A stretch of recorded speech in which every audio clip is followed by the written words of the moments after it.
রমজান মাসে ইফতারির টেবিলে আর কিছু থাকুক না থাকুক, পাকোড়া কিন্তু সকলের চাই, যেটা কিনা ছোট বড় সবাই খেতে অনেক বেশি পছন্দ করে। আর কলমি শাকের পাকোড়া কিন্তু এমনিতে অনেক বেশি সুস্বাদু হয়। তো এখানে আমি বেশ কিছু পরিমাণে কলমি শাক কেটে ধুয়ে পরিষ্কার করে নিয়েছি। এখন দিয়ে দিব এখানে বেশ কিছু পরিমাণে পেঁয়াজ কুচি, সামান্য কাঁচামরিচ, স্বাদ মতো হলুদ, ধনিয়ার গুঁড়া, লবণ আর বেশ কিছু পরিমাণে ধনেপাতা আর ১ কাপ বেসন দিয়ে আমি সমস্ত উপকরণ ভালোমতো মিক্স করে মেখে নেব। আপনারা চাইলে এখানে বেসনের পরিবর্তে কিন্তু ময়দা ব্যবহার করতে পারেন। তবে বেসন দিয়ে কিন্তু পাকোড়া খেতে সবচেয়ে বেশি মজা হয়। তো আমি সামান্য করে পানি দিয়ে কিন্তু এই ব্যাটারটা তৈরি করে নিব।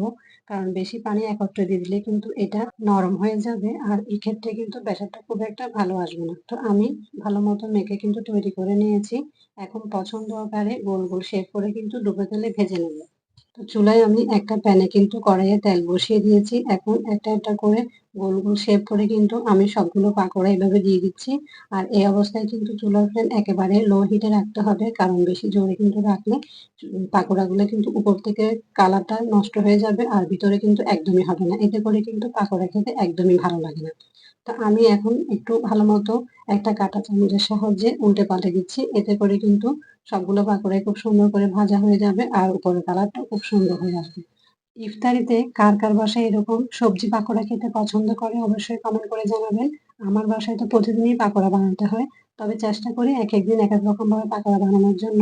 বিশেষ করে আমার শ্বশুরমশাই উনি এই কলমি শাকের পাকোড়াটাই খেতে বেশি পছন্দ করে আর এটা এমনিতেই অনেক বেশি মজা হয়। তো আমার এই তো সবগুলো পাকোড়াই কিন্তু ভাজা হয়ে গিয়েছে। আমি এখন একটা প্লেটে তুলে নিচ্ছি।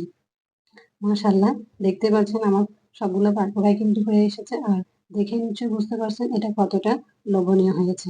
তো আপনারা যারা এরকম কলমি শাকের পাকোড়া কখনো খেয়ে দেখেননি, একবার কিন্তু এভাবে করে দেখতে পারেন। এটা অসম্ভব মজা হয়।